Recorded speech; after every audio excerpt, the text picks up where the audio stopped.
Dobar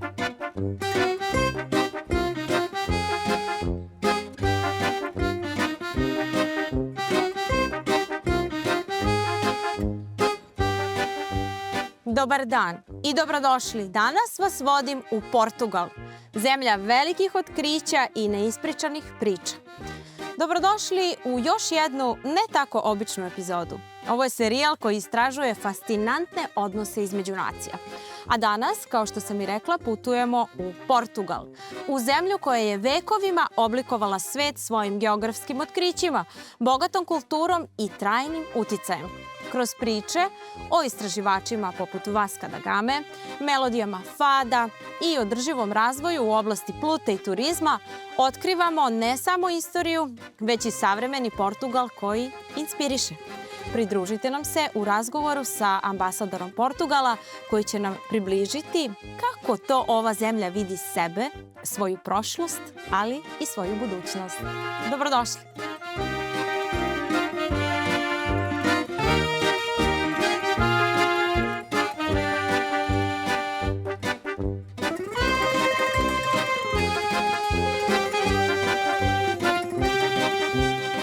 Bom dia! Dobar dan. Como estás? Muito bem, muito bem. Very, very well. Welcome to the Portuguese Embassy. Thank you so much. I'm very grateful for this opportunity to be in Portugal today.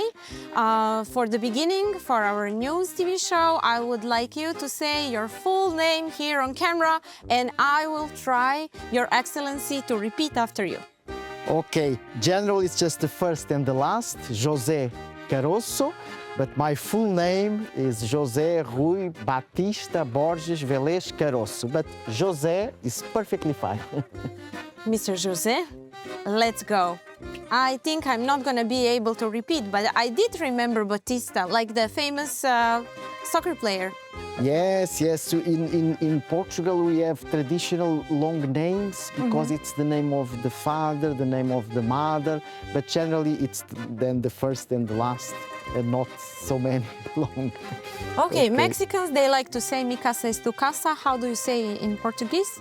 It's very similar. A minha casa é a tua casa. Minha casa é tua casa. Exactly. Let's Please. go. Let's go to Welcome. make some magic to see what Vasco da Gama would say today if he was alive.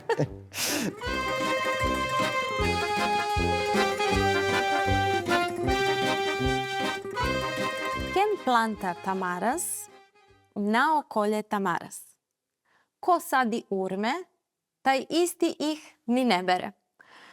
Cilj ovog našeg intervjua i druženja danas jeste da pokažemo našim gledaocima kako nekada u životu možemo toliko da se trudimo i da radimo, a naši rezultati se ne vide u sadašnjosti.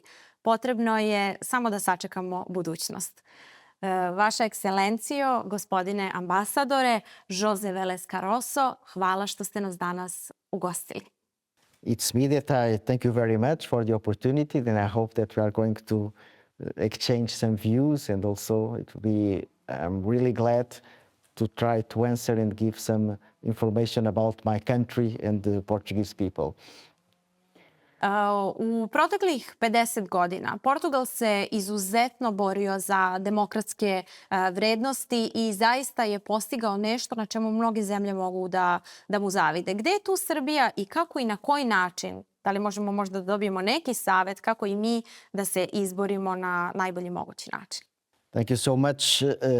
That's true, and precisely this year Portugal's celebration is 50th-year anniversary of its democracy that starts with the Carnation Revolution in 74, and that really changed the way became in terms of the rights, in terms of the modernization of the country, also in terms of our European integration that took place some years after. And we value, of course, the democratic values, the human rights, the rule of law, and we know that we should each and every day and the people itself really taking care of that. You were at the beginning having a very good citation about caring about the fruits, and it's necessary, of course, to nourish the democratic values, especially when we are living in such challenging times.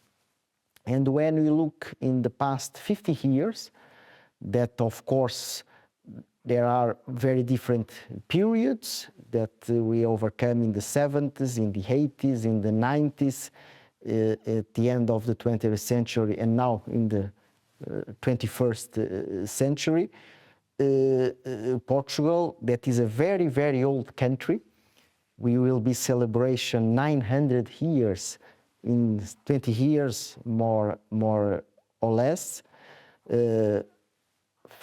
Being a kingdom and even an empire for a long time, and also one of the oldest republic in Europe. After the French Republic, we became a republic in 115 years ago, in 1910, and a fully democracy, modern one, in the past 50 years. And having chosen in the 70s at the time and entering with our neighbor and friendly Spanish people, Spain, to the, at the time, the European communities, and now being in the European Union for the past 40 years, we, from our own experience, advocate a lot. And for instance, looking also at Serbia, seeing the advantage and the opportunities, and also encourage, of course, each country has its own way, its own characteristics. But I think that what unites us, and we'd like to see, of course, Serbia in the European Union sooner rather than later, and we could only advocate that in terms of the economical, political, social, and cultural, and from a day-to-day life, what you see nowadays in Portugal compared, of course, 50 years ago. Now you see a more modern country, and a country, of course, that is open, and we would like also to continue and follow that path. Koji su koraci? Eto, rekli ste, jedna od najstarijih evropskih država, Portugal, snažno podržava Srbiju na putu ka Evropskoj uniji. Ali mi se nekada i sami zapitamo da li mi zaista treba da budemo deo te porodice koja se zove Evropska unija ili treba da idemo na neku drugu stranu. Vi znate da u našoj zemlji postoji i snažan uticaj i vrlo dobra saradnja sa Rusijom i ispada kao da je Srbija ni tamo ni vamo. Koji je zapravo naš put i koje to korake mi treba da preduzmemo kako bismo ubrzali priključenje toj velikoj porodici? Definitely. Serbian people are European, who belong to Europe. Reason why we should, of course, be a full member of the EU, of the European Union. It's not an easy process, and even in our case many years ago, it took us more than 10 years, and each and every enlargement, we are always favored to enlargements, and now EU is growing, and it's better that it continues to grow. The world is facing challenge, and it's necessary also for the European Union to get stronger and bigger. Isolated, our countries are smaller. Together, we could achieve many things, and in a much better way, especially in terms of the standard and living conditions of our people and the opportunities. And I'm thinking about young people mainly, but not only. Of course,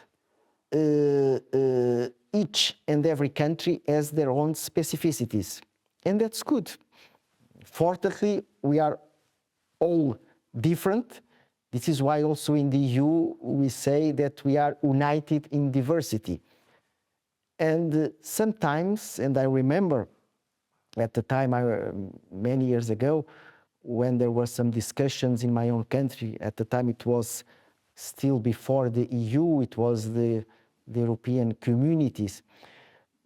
Sometimes there is this perception that we are losing something, or that your sovereignty, you are not losing, you are sharing, which is completely different. So in the EU, what is, I think, remarkable is the possibility that you are at the table with the others. Others that are different from you, but are sharing also as you are sharing, and trying to solve in a common manner the different challenge that we are facing in. And sometimes, because we are doing it in a common manner, it takes longer. It's necessary, let's see, to be more patient, but I think it's worthy to really go and follow that direction. And from what I see here in Serbia, Serbian should be really proud of his history, of his own characteristics, of his language, of his culture, having connections with other parts of the world.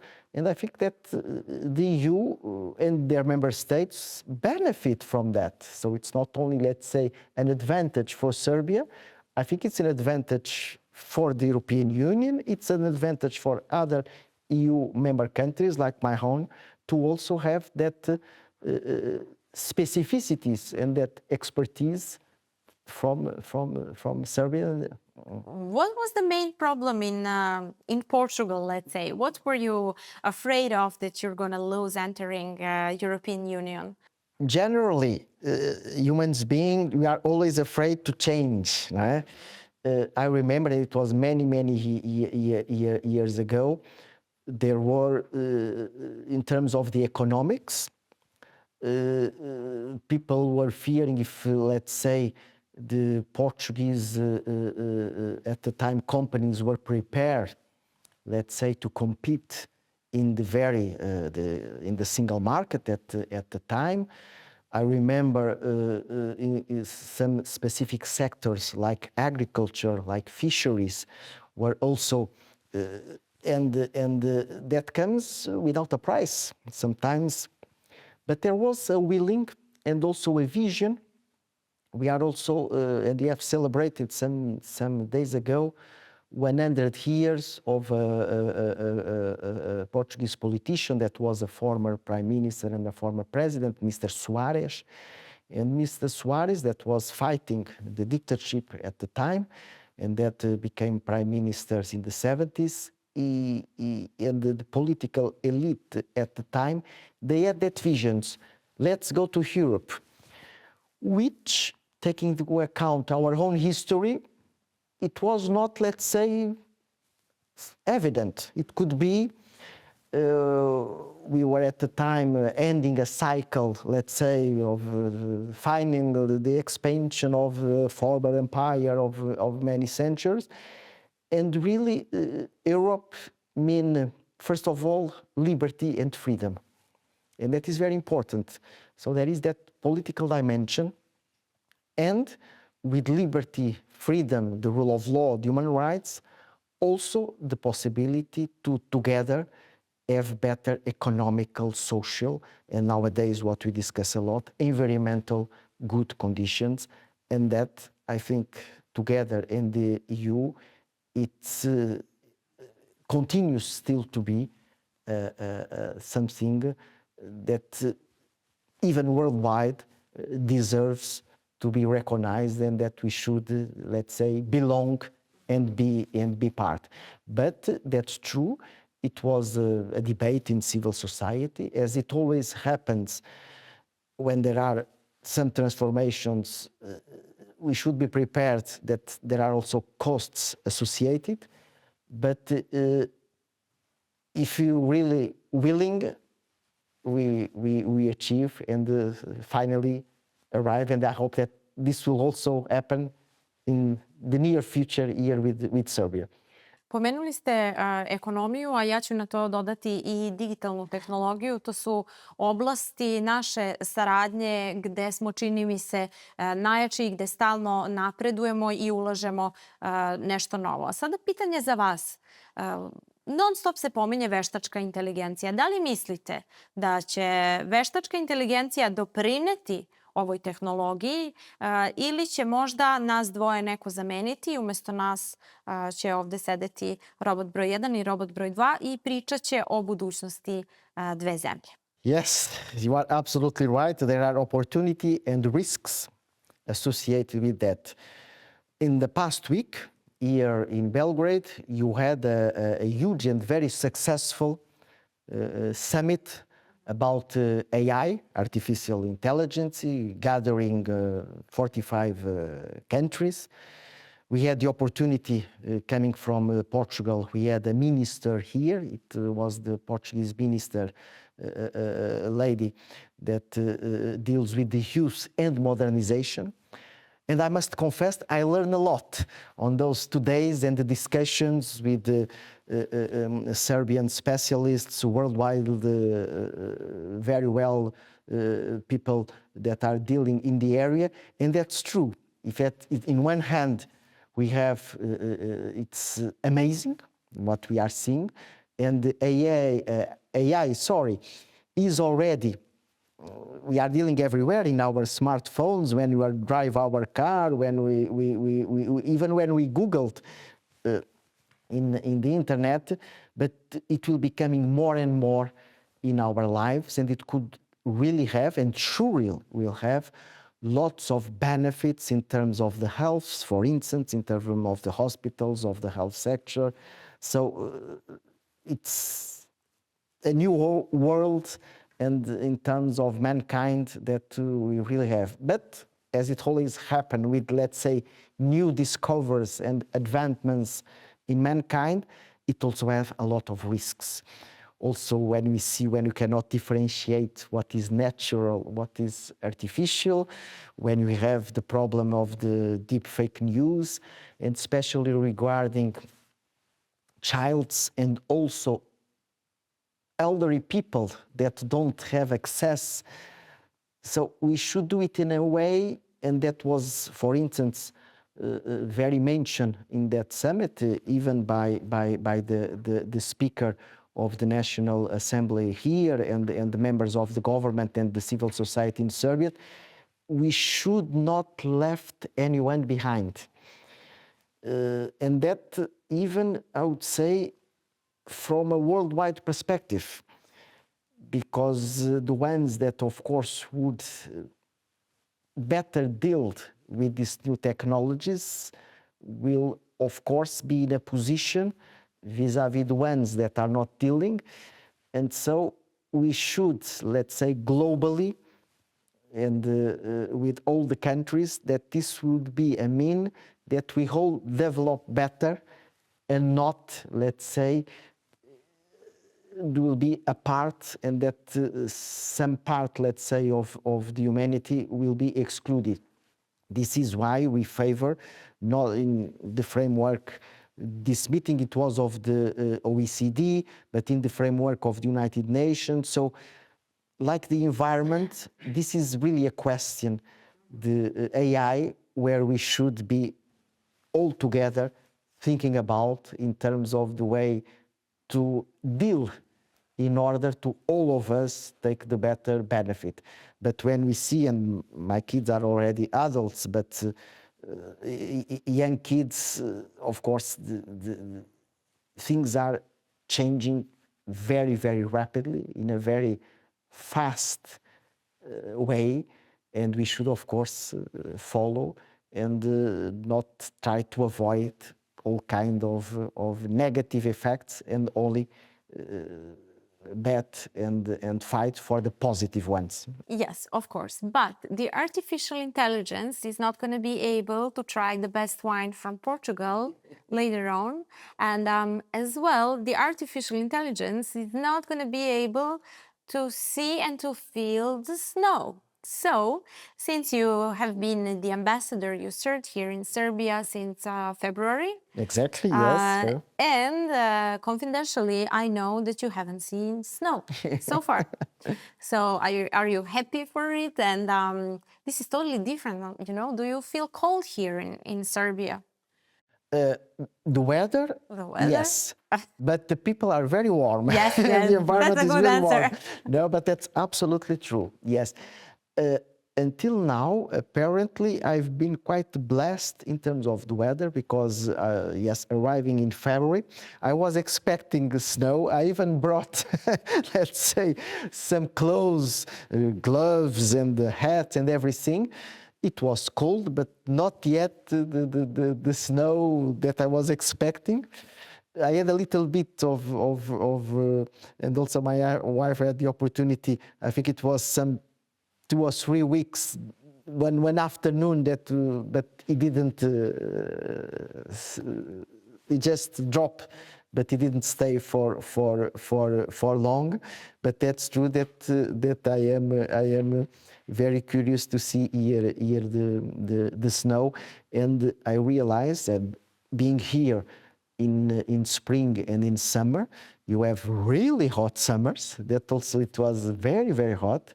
And it's very different when station to another, which I think is lovely to see now, of course, the leaves, the falling in the trees. And then I was here when the blossoming of the flowers. And so the nature and very differentiation, it's something that I, having already living in very different, let's say, weather conditions, until now, I think I'm enjoying also the weather here in Serbia, then especially in Belgrade. Next time when we see each other, I will bring wool socks for you. It's a domestic product. I don't know if you do have a chance. I know, yes. But during the winter time, it will be hot. And then during the summer, you can also wear it and it will be cold. So that's the deal for the next time.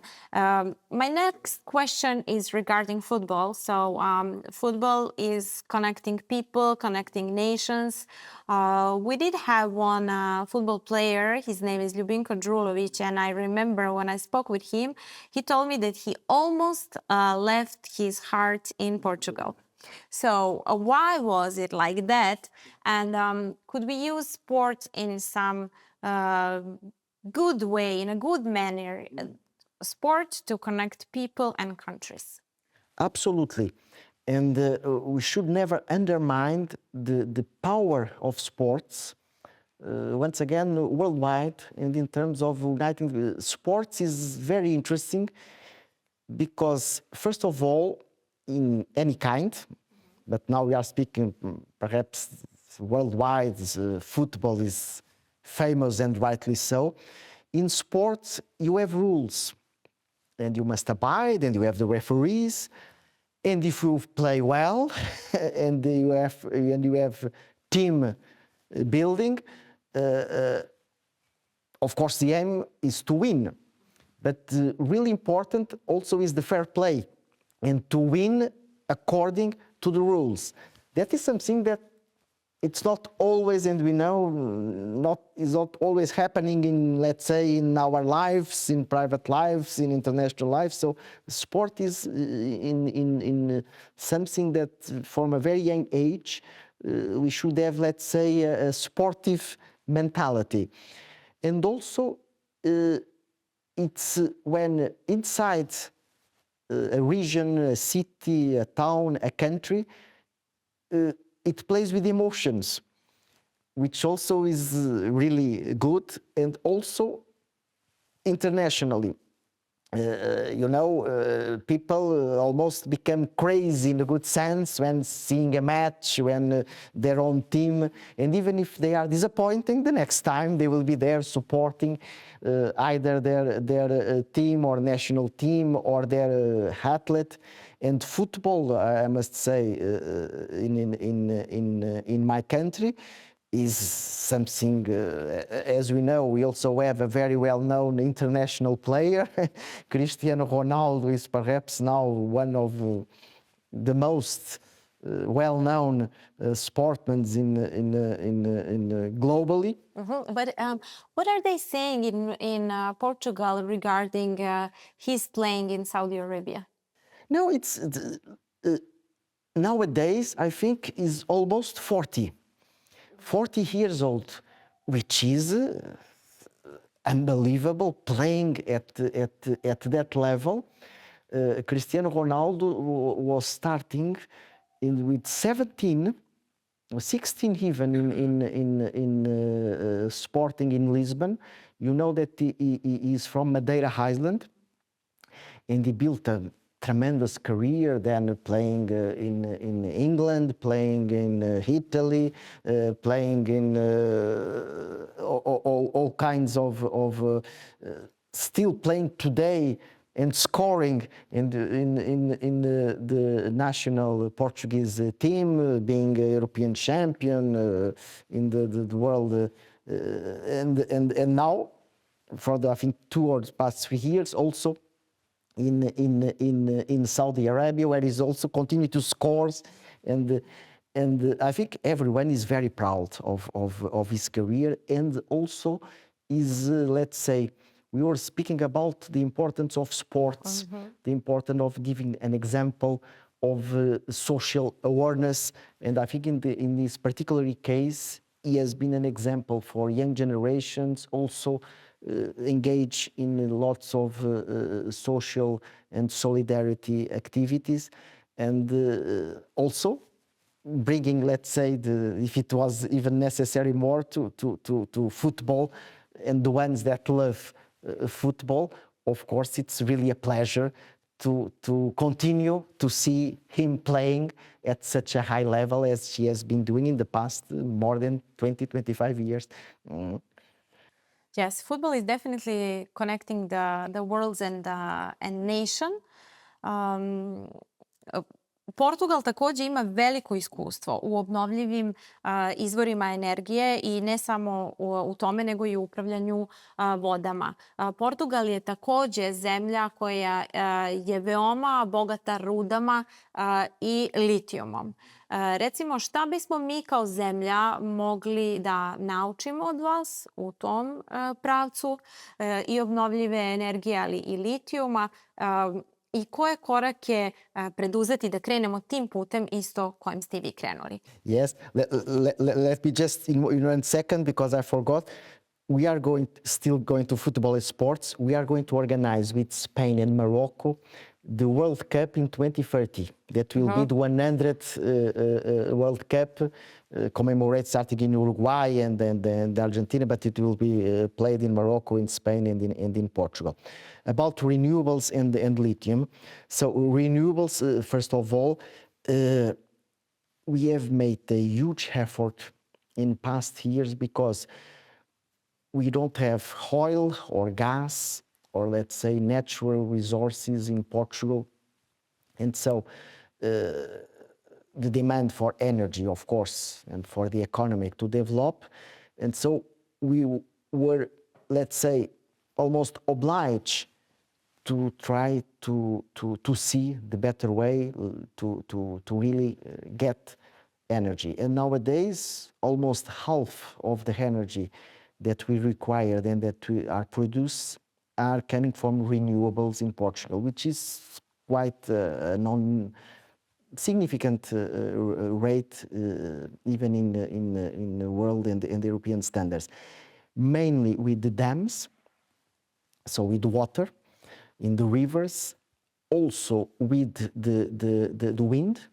We have a lot of wind farms, so we go all over Portugal with those huge winds in the mainland and also at the sea. And also taking advantage of the sun with the solar.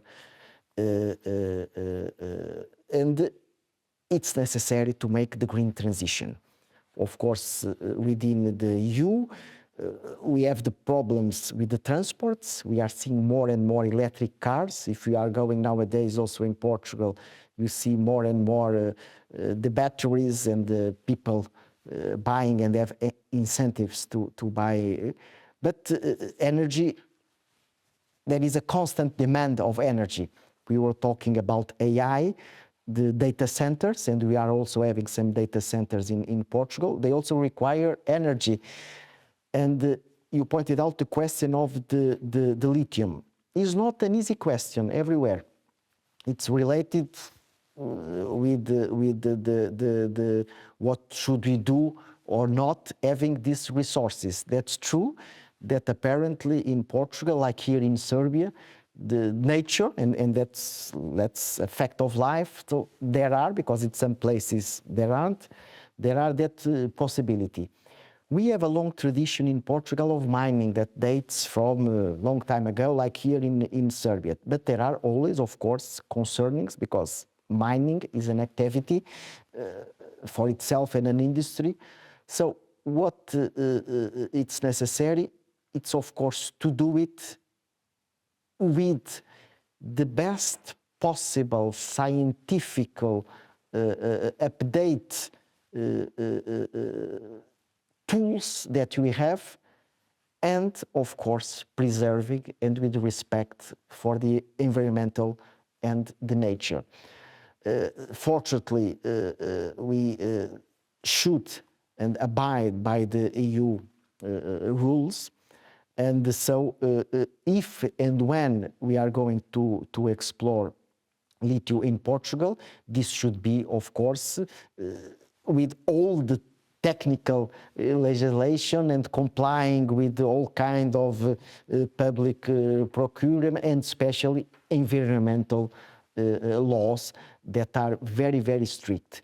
And that also is another, let's say, chapter or area that we see a big, big change in Portugal in past years within the European Union. I remember, for instance, many, many years ago, we know that we have a coastline and rivers, and for instance, in Lisbon, we had problems many years ago in pollution in the waters because of the industries. And after big investments and also within the EU, for instance, it's very rewarding. Nowadays, you can see even with the port, you have dolphins that you can see from Lisbon in the River Tagus, also in terms of the water management. So things have really improved.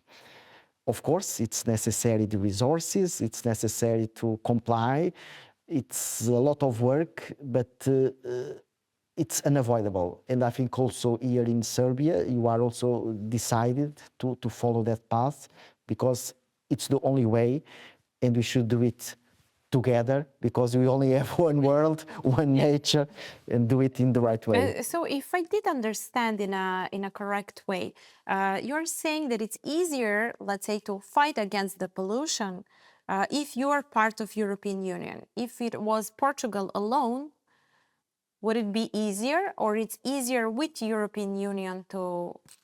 I would say if you are facing a huge problem that somehow it goes across your border, and when I'm speaking about pollution, a river, almost all of the Portuguese rivers came through Spain, for instance. The air, so those are the kind of problems that facing together, you obtain better results. So definitely being in the EU, and for instance, even in the cases, and you know that is something that affects a lot of the southern part of Europe, and it happens very much, and now is more and more with the climate change, the problems of the fires in the forests.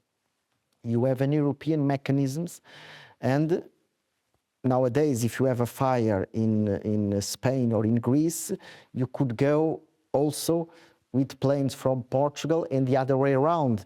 Even beyond the European Union, we do it with Morocco. And so to really face the environmental issues and to really go for a green economy, we should do it together, and definitely we are better within the EU than not being there. And also to have the necessary financial resources for that, of course. So My answer is definitely yes, if you have the capacity to do it alone, but even the EU, and then we will go in terms of the climate change and the COPs and so on, then we should do it together with worldwide, because it's not a question that I'm doing alone, not bother what my neighbor is doing. We should do it together, otherwise we are not doing well. It's always better together. Absolutely. Your Excellency Žozeom Karosom, thank you for this part of the interview. Obrigada. Vale puno. You're welcome, and I'm ready to try the best drink of the gods. Let's do it. Okay. Let's do it. Okay, thank you so much.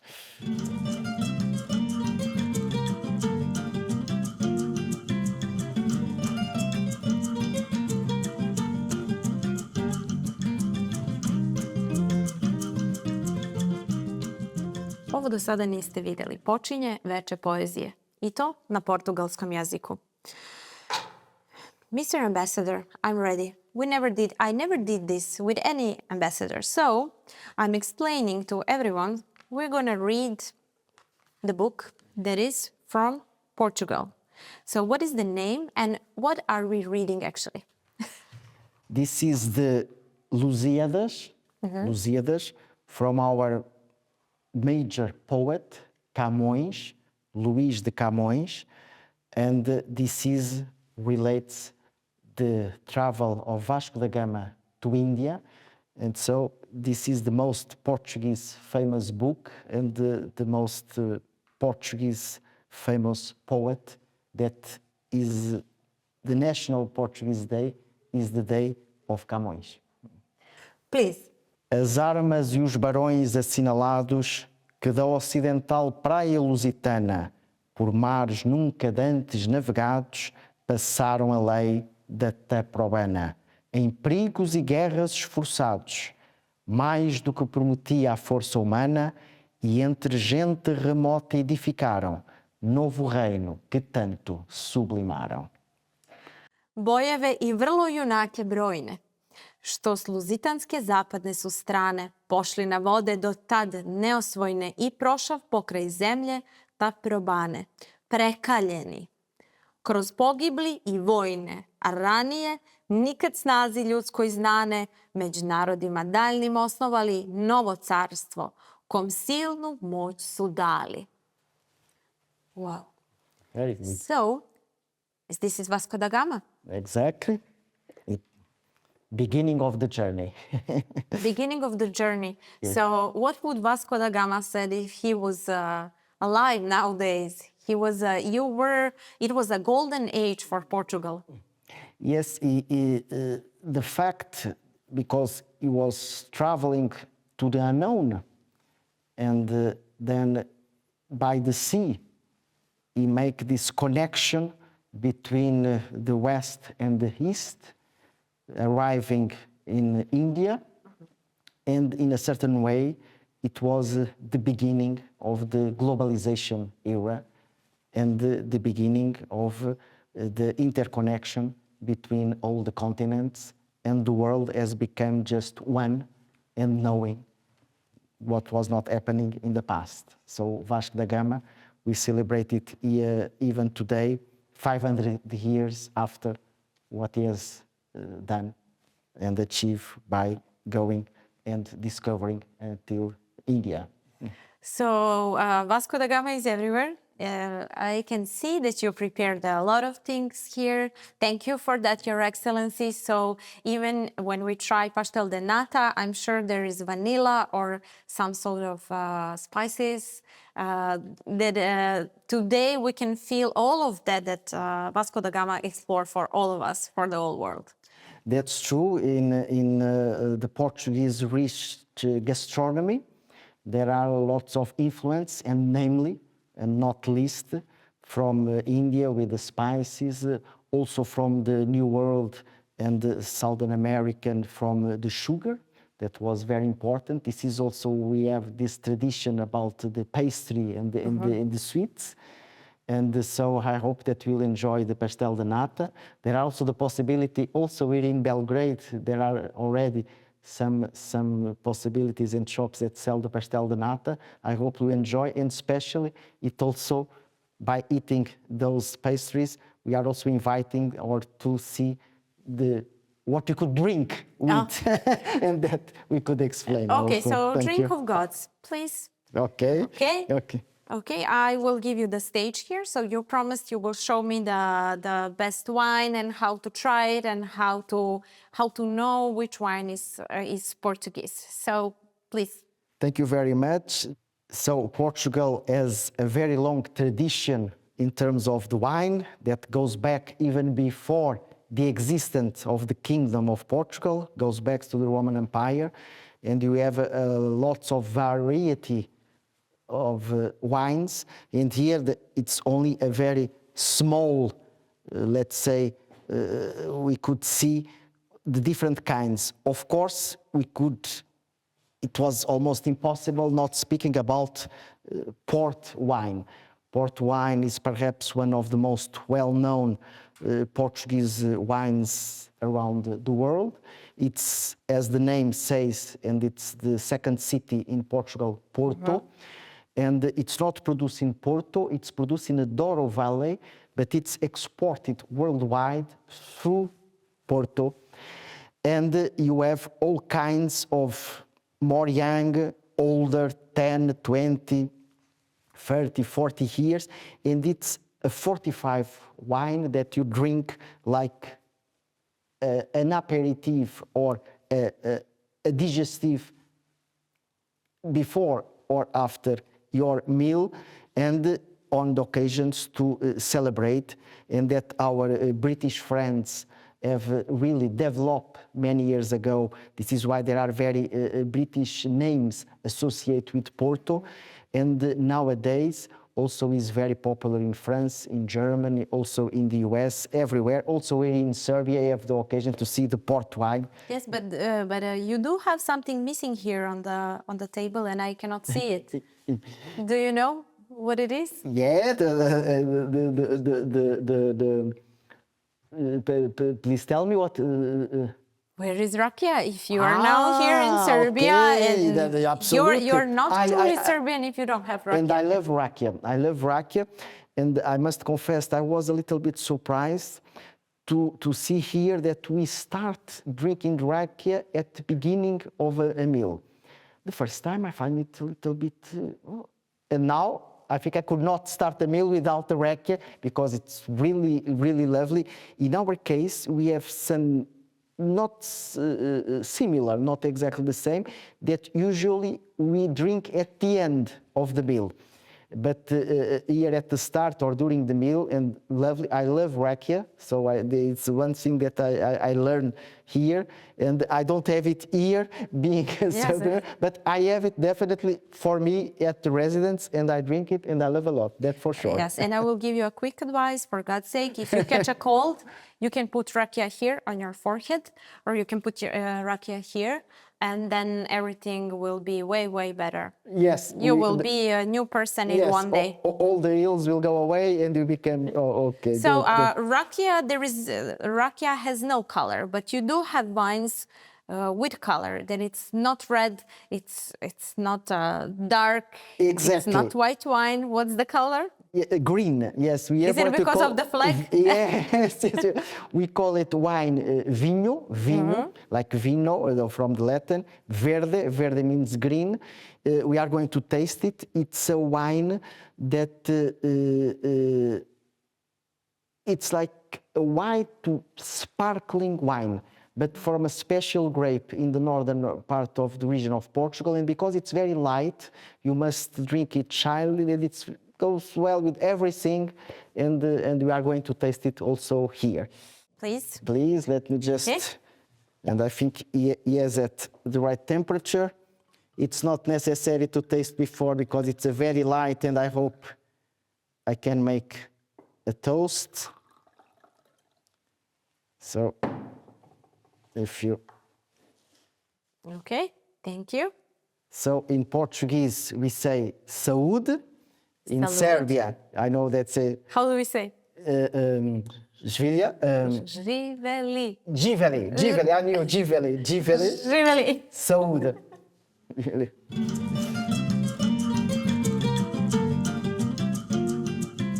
Do you like it? I do, but I cannot say if I like it or not because, you know, rakia is course. #1. So I completely understand. So you have white, you have also, so we tasted this one, but this is also vinho verde. And I'd like to just a little word about the Madeira wine. Like the port, this is from the island of Madeira. And it's a wine that it's very well known in the United States, and I will explain why. That was the wine that was used to make the toast that George Washington and the American fathers taste to the independence of the United States. Because at the time, even before the independence, it was a very common wine going to the ships from the UK to then the American colonies in the eastern part of the United States. And so Madeira wine is is associated, let's say, and George Washington, even today, when we are going to visit the museum in Mount Vernon in Washington, we see the lots of bottles that George Washington was a truly lover of Madeira wine, and he toast to the independence of the West with Madeira wine. So how does it taste, the independence of the United States? Do you Very like well. it? Yes, it's sweet, and it has a very interesting story, because they realized it becomes better when traveling by boat. So when they exported from the Ilha de Madeira, arriving in the US, it was better. And that was very strange. And then they realized they're starting to put in different ships all around the world, and it became even better. Nowadays, it's not traveling all around the world, even if there are some barrels that they put in ships to cross the equator several times. But in the Ilha of the Madeira, it's a wine that does very well with high temperatures. It is strange because normally wine is with cold temperatures. But it's sweet and it's like Porto, so if you see Madeira wine, try it. It's also a spirit fortified wine. Well, thank you for this wine tour. It was a pleasure. Sometimes it's even nicer to speak about wine than the diplomacy and politics. But okay, diplomacy on the first spot. Yes, I will need to go. China and East are waiting for me. But till the next time, obrigado. It was a pleasure. And how do we say? Hvala puno, saúde, obrigado, de nada. Thank you. Živeli. Živeli, živeli, živeli.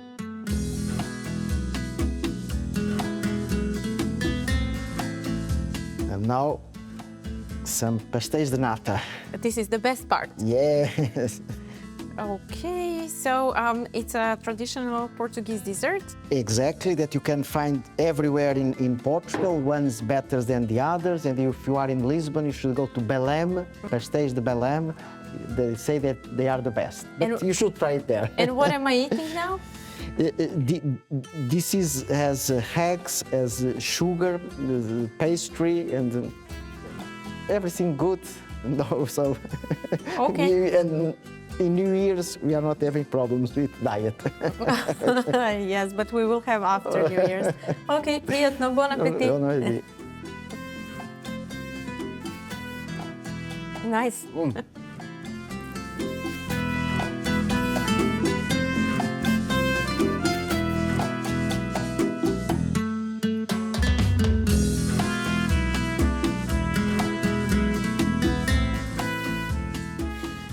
Your Excellency, you know how they say, in vino veritas. Is it true? I think so, yes. The truth is in vino veritas, and no vinho está a verdade. And I hope with this true, with this good sentiment and feelings, wishing you all the best for the new year in the 2025 with the fulfillment of all the good things. Tudo de muito bom para o ano 2025. Yes. Foi gosto tê-la aqui na Embaixada de Portugal. I do not speak Portuguese, but I guess in the new years we will be better people, and that's the...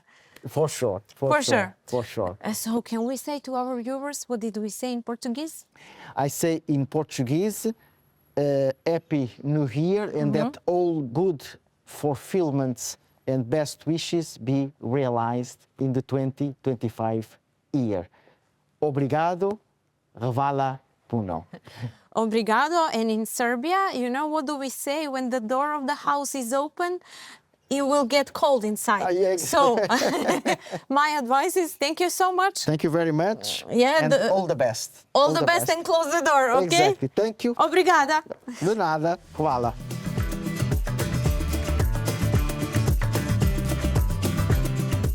Kroz priču o Portugaliji saznali smo kako se nasleđe geografskih otkrića, kultura i održivost prepliću u modernom svetu. Od Azorskih ostrva do melodija fada, Portugal nas uči važnosti povezivanja i sa prirodom, ali i sa ljudima. I kao što kaže jedna portugalska izreka, ne mar, nem terra, nem vento, sera en vao. Ni more, ni zemlja, ni vetar nisu uzaludni. Hvala vam što ste bili sa nama. Vidimo se koliko u sljedećoj epizodi.